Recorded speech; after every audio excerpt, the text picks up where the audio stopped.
যারা আল্লাহর ডরে আল্লাহর ভয়ে রাতের বেলাতে হোক কিংবা দিনের বেলাতে হোক, যে সমস্ত মানুষেরা নর হোক কিংবা নারী হোক জাহান্নামের কথা মনে পড়ে গেল, দোজখের কথা মনে পড়ে গেল, জাহান্নামের আগুনের কথা মনে পড়ে গেল, কবরের কথা মনে পড়ে গেল, আল্লাহ রাব্বুল আমিন কিয়ামতের দিন বিচার করবেন, মানুষের হিসাব নেবেন, আল্লাহ রাব্বুল আমিনের ডর ভিতরে গেড়ে গেল, ভয় ভিতরে গেল। আর ওই ডরের কারণে, ভয়ের কারণে ওরে সুবহানাল্লাহ তার চোখের কোনা দিয়ে এক ফোঁটা পানি ঝরে গেল, আল্লাহর ডরে, আল্লাহর জাহান্নামের ডরে চোখ দিয়ে পানি ঝরে গেল।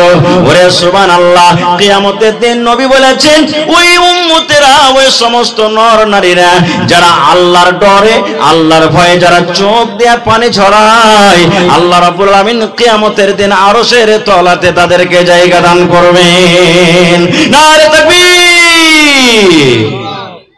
আমরা কোনোদিন জীবনে কেঁদেছি ভাই? নবী বলেছেন যখন তুমি দোয়া করবে আল্লাহর দরবারে, এমন ভাবে তুমি আল্লাহর দরবারে দোয়া করো যেন তোমার চোখ দিয়ে পানি ঝরে। পৃথিবীতে মুসলমান 3 ভাগ পৃথিবীকে করে 2 ভাগ পৃথিবীতে জল আছে, পানি আছে। আজকে দেখেন কত বড় বড় সমুদ্র। ওরে সুবহানাল্লাহ, 40-50 বছর বাদ এই যে দেখেন আপনার নেপালের যে ফাটক আছে, বাঁধ আছে, গেট আছে, 40 বছর পর গোটা 57 গেটকে খুলে দেওয়া হয়েছে। 40 বছরকার ভিতরে এত পানি ছাড়া হয়নি। আজকে দেখেন ভাগলপুর ডুবে গেল, আজকে বাংলাদেশ ডুবে গেল, আজকে অমুক জায়গায় ডুবে গেল, দেখছেন জলে। আল্লাহ রাসূল বলেছেন উম্মত জাহান্নামের ভিতরে গোটা পৃথিবীর পানিকে যদি তুমি নিয়ে যে ঢেলে দাও, জাহান্নামের আগুন কিন্তু নিভাবে না। নিভাবে? জাহান্নামের আগুন নিভাবে? এক ডল পানি যদি আপনি রেখে দেন আখার ভিতরে আগুন নিমিয়ে যাবে। বন্ধুরে আমার, ঘরের ভিতরে আগুন লেগে গেছে, দমকল নিয়ে আসলেন, পানি দিলেন, নিমিয়ে গেল। কিন্তু মুসলমানের ওই আগুন জাহান্নামের ভিতরে আছে। গোটা পৃথিবীর পানিকে যদি নিয়ে যে জাহান্নামের ভিতরে ঢেলে দেন, জাহান্নামের আগুন নিভাবে না।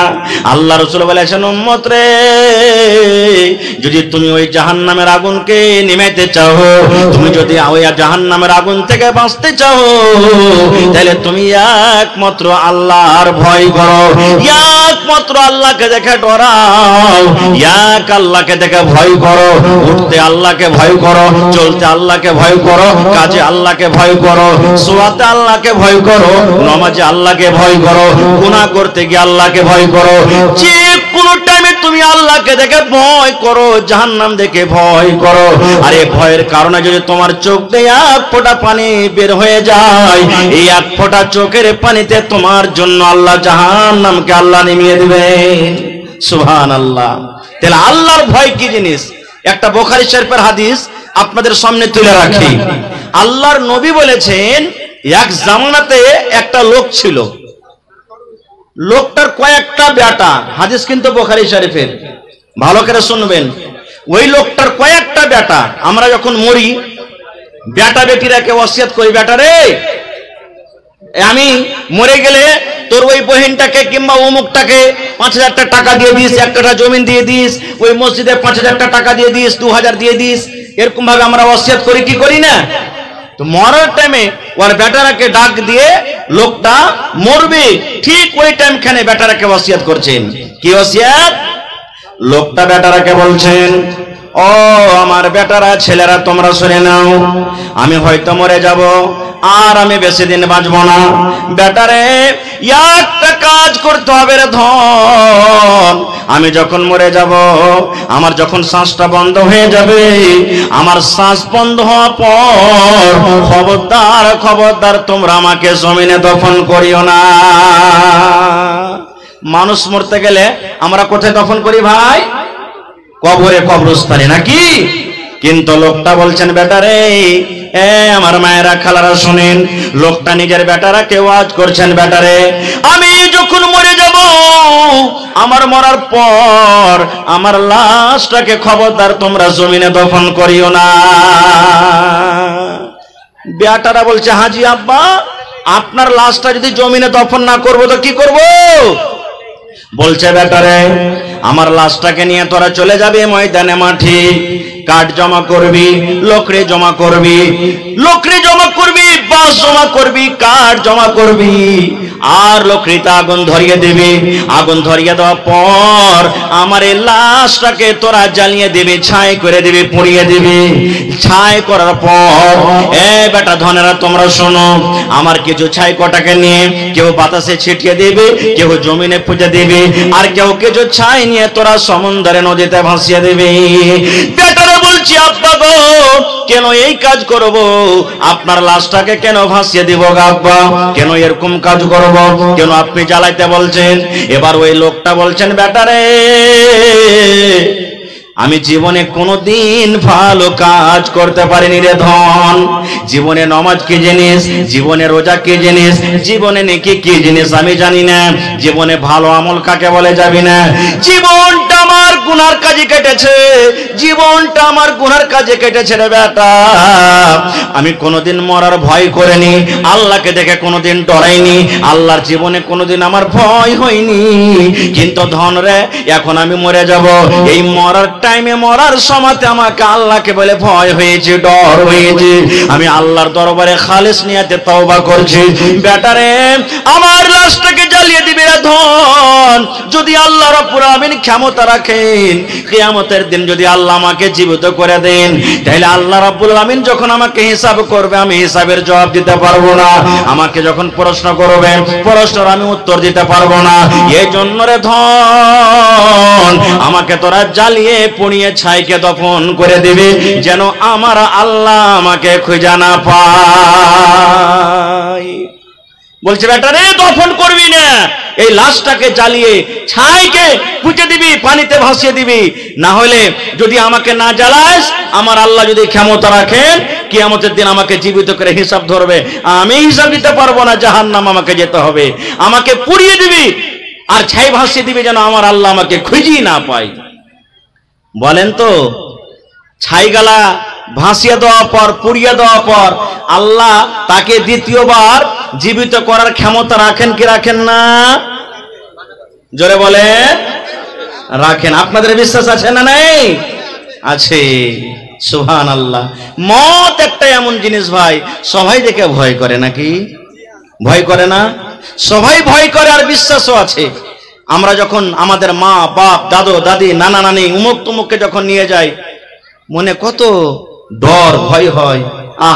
আজকে আমি কাউকে কান্দাতে নিয়ে যাচ্ছি, একদিন আমাকে অন্য মানুষের কান্দাতে হবে না? হবে না? আমরা যেমন সুবহানাল্লাহ আলহামদুলিল্লাহ লা ইলাহা উমুক যত দোয়া পারছি পড়ছি, দেখবেন যদি হিন্দু ভাইরা আশেপাশে থাকে, দেখবেন যখন ওদের লাশকে নিয়ে যাবে তখন কি বলবে? রাম নাম সত্য হ্যাঁ সবকা ইহি গত হ্যাঁ, রাম নাম সত্য হ্যাঁ সবকা ইহি গত হ্যাঁ। শুনেছেন কোনদিন? তারা বলে রাম নাম সত্য হ্যাঁ, রাম যাকে আমরা বলি আল্লাহ, আল্লাহ হলো সত্য, ভগবান হলো সত্য, সবকা ইহি গত হ্যাঁ। এই যে লাশটাকে নিয়ে যাচ্ছি এটা হলো সত্য, একদিন সবারই সাথে ঘটবে। আর আল্লাহ কোরআনে বলছেন কুল্লু নাফসিন যায়কাতুল কি আছে? মত। মত একটা এমন পেয়ালা, এমন শরবত, যে শরবত একদিন পান করতে হবে। না হবে না ভাই? জোরে বলেন হবে না? হবে না? হবে। সুবহানাল্লাহ।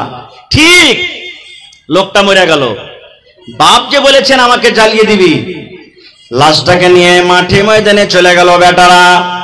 লোকড়ে জমা করা হলো, লোকড়ে জমা করার পর বাপকে জ্বালিয়ে দেওয়া হলো, লাশ পুড়ে ছাই হয়ে গেল। আব্বার কথা মতো একটা বেটা কিছু ছাইকে জমিনে দফন করে দিল, একটা বেটা হাওয়াতে এরকম ভাবে ছিটিয়ে দিল, আর একটা বেটা কিছু পানিতে ভাসিয়ে দিল। কেন করেছে কাজ? আদেশ করেছে যেন আমার আল্লাহ আমাকে জীবিত করতে না পারে। কিন্তু আল্লাহ রাব্বুল আলামিন কোরআনে বলেন ইন্নাল্লাহা আলা কুল্লি শাইইন কাদির। কি আল্লাহ তাকে জীবিত করার ক্ষমতা রাখে না? রাখেন। আল্লাহ যদি বলেন কোন, আল্লাহ খালি মুখ দিয়ে যদি বলে দেন কোন, মানে কোন বলার সাথে সাথে ফায়াকুন মানে হয়ে বসা আছে, হয়ে বসা আছে। কোন বলার সাথে সাথে হয়ে বসা আছে। আল্লাহ এত বড় দয়ালু ভাই আমার, ওদিকে আমি যাব না। ঠিক তার বেটারা বাতাসে পানিতে ভাসিয়ে এবার বাড়ির দিকে রওনা হয়েছে। বাড়ি এখনো পৌঁছেনি, আল্লাহ রাব্বুল আলামিন বাতাসকে অর্ডার করলেন, এ বাতাস শোন, এই পানি শোন, পানি রে তোকে আমি এই জন্য তৈরি করেছি রে, পানি সৃষ্টি করেছি যে তুই একটা জিনিসকে অন্য জায়গাতে ফাঁসিয়ে নিয়ে চলে যাবে, এটা তোর ক্ষমতা আছে, আমি তোকে এটা পাওয়ার দিয়েছি।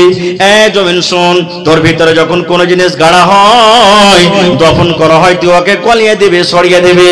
কিন্তু রে শোন, পানি শোন, এই বাতাস শোন, আমি আল্লাহ রাব্বুল আলামিন অর্ডার করি এই লোকটার ছাই, এই যে তার ছেলেরা ছাইগুলাকে তোরকে ভিতরে ছেড়ে দিয়েছি।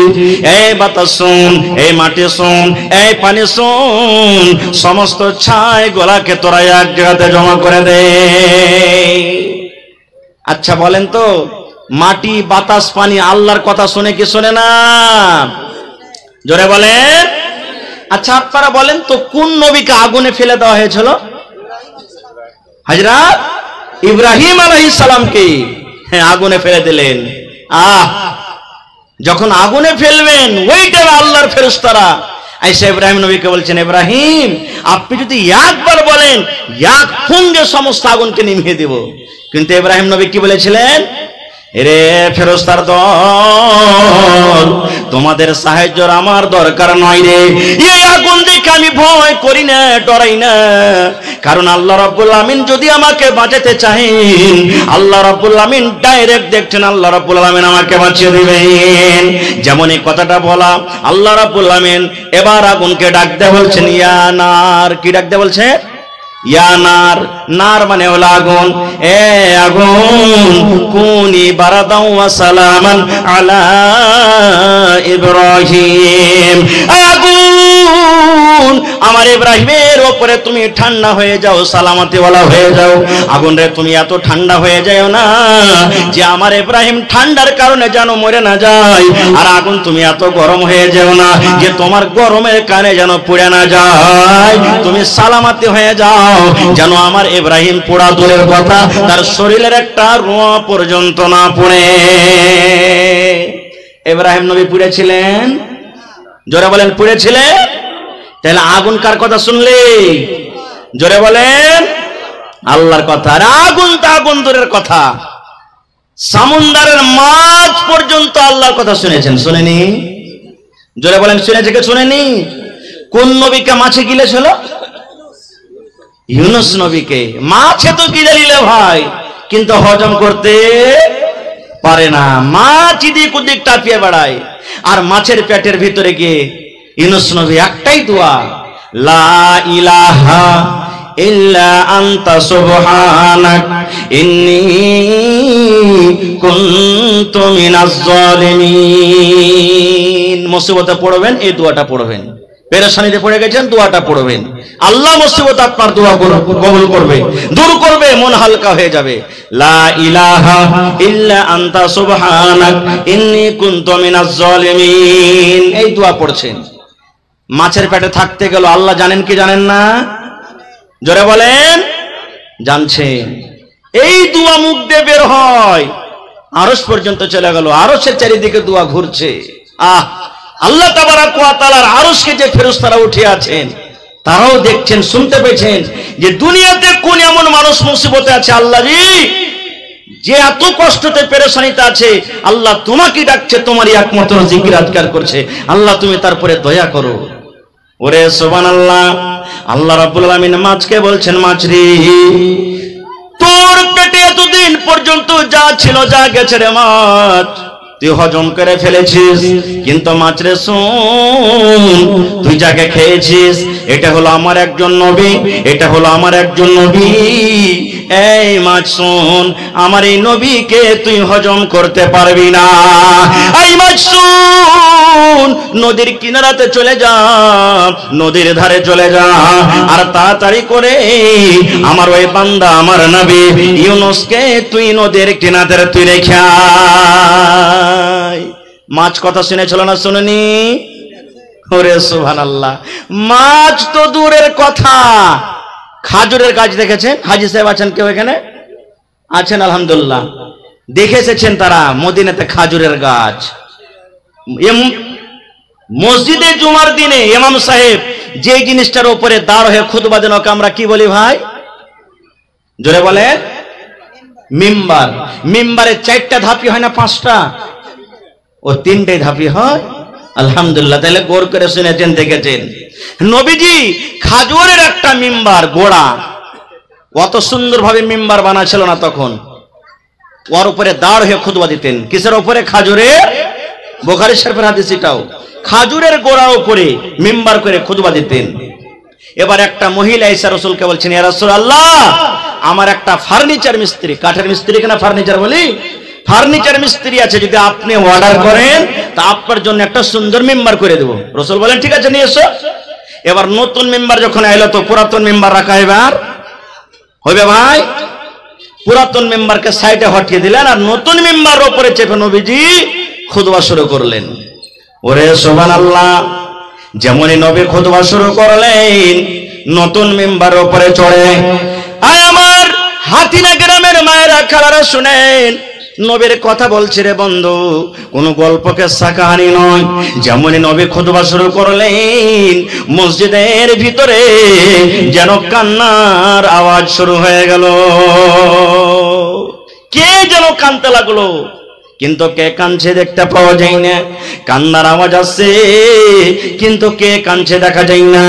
আল্লাহ রাসূল বললেন, সাহাবীরা দেখো তো তোমাদের মধ্যে কে এমন কাঁদছো রে, কে এমন কাঁদছো, কার চোখ দিয়ে পানি ঝরে, কান্নার আওয়াজ আমি শুনতে পাই। সাহাবায়ে কেরাম বলছেন আমরাও কান্নার আওয়াজ শুনতে পেলাম, কিন্তু কে কাঁদছে আশেপাশে দেখছি লোকটাকে দেখা যায় না। এই করতে করতে আল্লাহুস সামাদ, আল্লাহ রাসূল বললেন, সাহাবীরা তোমাদের মধ্যে কেউ কান্দে না রে বাবা, কেউ কান্দে না। এই যে দেখো পুরাতন মেম্বার, যে মেম্বার উপর আমি দাঁড় হয়ে আগে খুতবা দিতাম, ওই পুরাতন মেম্বার কান্দে। খাজুরের একটা জড় লকড়ি যার পরে নবীজি দাঁড় হয়ে খুতবা দিতেন, ওই মেম্বারটা কাঁদছে। বাচ্চারা যখন কান্দে তা আমরা আপনারা কি করি? বুকে ঝরিয়ে দিই, হাত দিই, বেটা চুপ চুপ।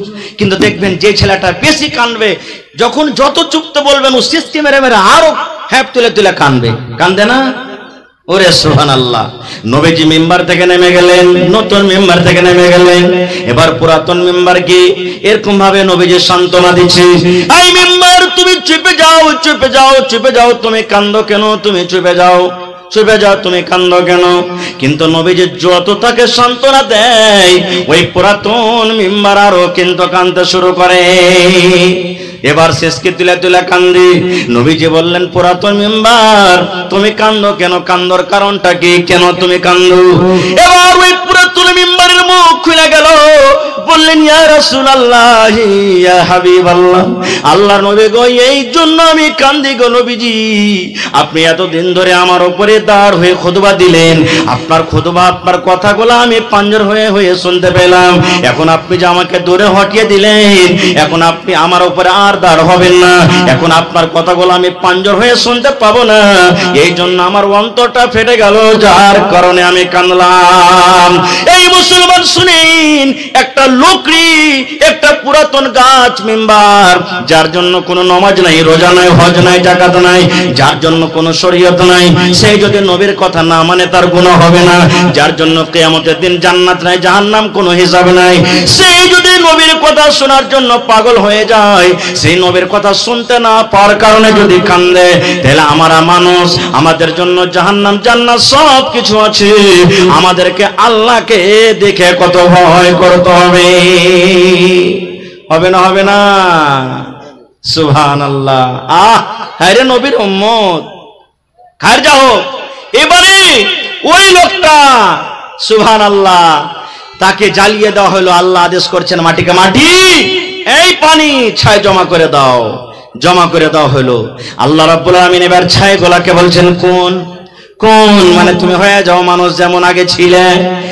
যেমনই তাকে আদেশ করা, কোন ফায়াকুন হয়ে গেল।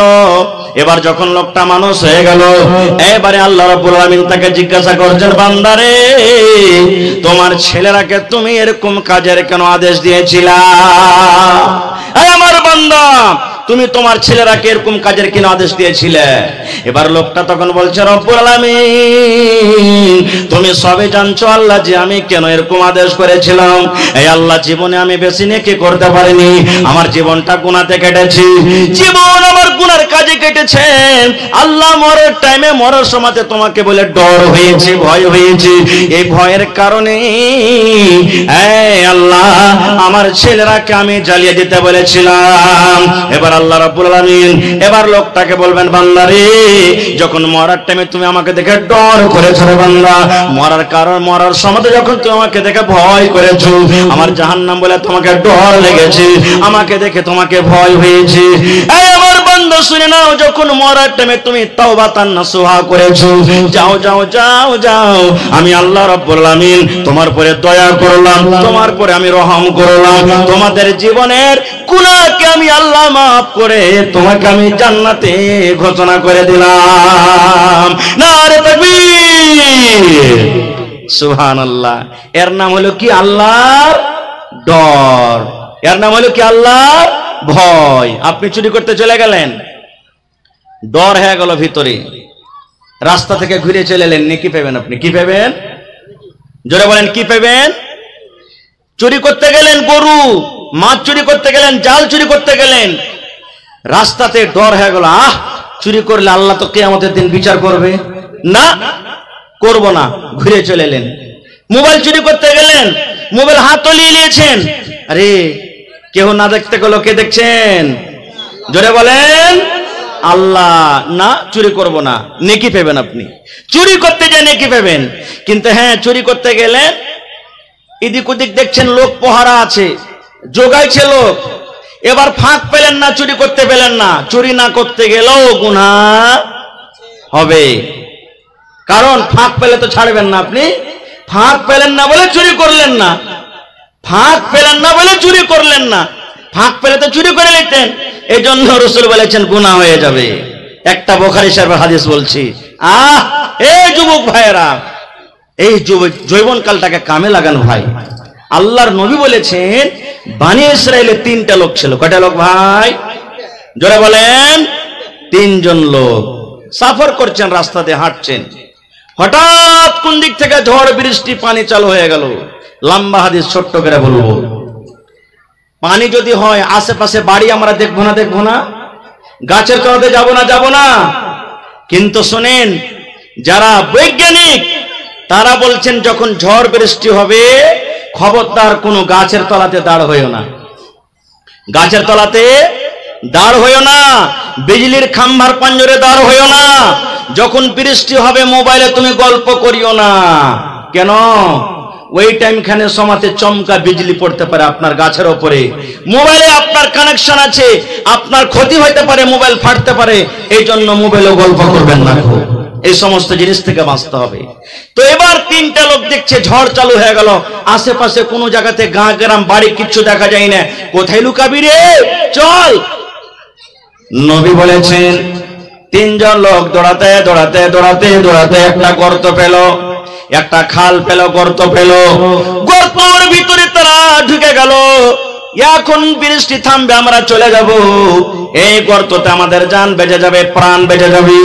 ওরে আল্লাহ, আল্লাহর নবী বলেছেন, যেমনই তারা গর্তের ভিতরে ঢুকে যাওয়া, পাহাড়ের ওপর থেকে একটা পাথর গড়তে গড়তে গড়তে গড়তে, ওরে সুবহানাল্লাহ, ওই গর্তের মুখ কিন্তু বন্ধ হয়ে গেল। মানুষ বলে যে যেখানে বাঘের ভয় হয়, যে তাড়াতাড়ি করে পালাবো, ওই জায়গাতে বাঘ থাকতে পারে জঙ্গলে, ওইখানেই আপনার রাইট হবে কিংবা গাড়ি খারাপ হবে। জান বাঁচাবো বলে গর্ততে ঢুকলেন, সুবহানাল্লাহ, উপর থেকে পাথর গড়তে গড়তে গর্তের মুখ কি হলো? বন্ধ হয়ে গেল। এরা 3 জন গর্ততে পড়ে কইছে, আরে কি হলো রে ভাই রে, জান বাঁচাবো বলে গর্ততে ঢুকলাম, আর এখন গর্তের মুখ যে বন্ধ হয়ে গেল, কেমন করে বার হবি? এক কাজ করে, ঠেল 3 জনাতে দে হটা পাথরকে। শক্তি লাগিয়ে 3 জনে ঠেললেন, কিন্তু এক ফোঁটা হিলল না, কিচ্ছু হলো না। এবার তারা 3 জন গর্ততে পড়ে পড়ে আফসোস করে বলছে, কি ভাই রে, জীবনে বুঝি না আর মার মুখ দেখতে পাবো না, জীবনে মনে হয় আর ছেলে মেয়ের মুখ দেখতে পাবো না, জীবনে আকাশের আর মুখ দেখতে পাবো না, সূর্য চাঁদ দেখতে পাবো না মনে হয়, আর ছেলেরাকে ছেলে বলে মনে হয় আর রাখতে পাবো না। কারণ এই কবরে আমাদের হয়ে যাবে, এই গর্ত আমাদের কবর হয়ে যাবে, এই গর্তটা আমরা থেকে মরে যাব, আর দুনিয়ার মুখ দেখতে পাবো না। আফসোস করে আছে। আর আফসোস হবে না ভাই? হবে না? হবে না? হবে। এবার নবীজি বলেছেন তিনজনের মধ্যে এক অপরকে বলা বলে শুরু করলো, আরে ভাই দুনিয়াতে আর কেহ নাই রে ভাই যে বাঁচাবে, যদি আমাদেরকে বাঁচায় আমাদের হেফাজত করেন কে করবে? জোরে বলেন কে করবেন? আল্লাহ। আরে ভাই দুনিয়াতে এরকম কোন নেকির কাজ করেছিস, ওই কাজটাকে বল আল্লাহর সামনে রাখ, আর আল্লাহকে বল যে আল্লাহ এই কাজটা যদি তোমাকে খুশি করার জন্য করে থাকে, আল্লাহ এই মুসিবত থেকে তুই বাঁচিয়ে লাও। কারণ এই পাথর আমরা হটাতে পারি না, পাঞ্জর দিয়ে কেউ চলে যায় হেঁটে, ডাকলে শুনতে পাবে না, কিন্তু আল্লাহ তো শুনতে পাবেন, এই জন্য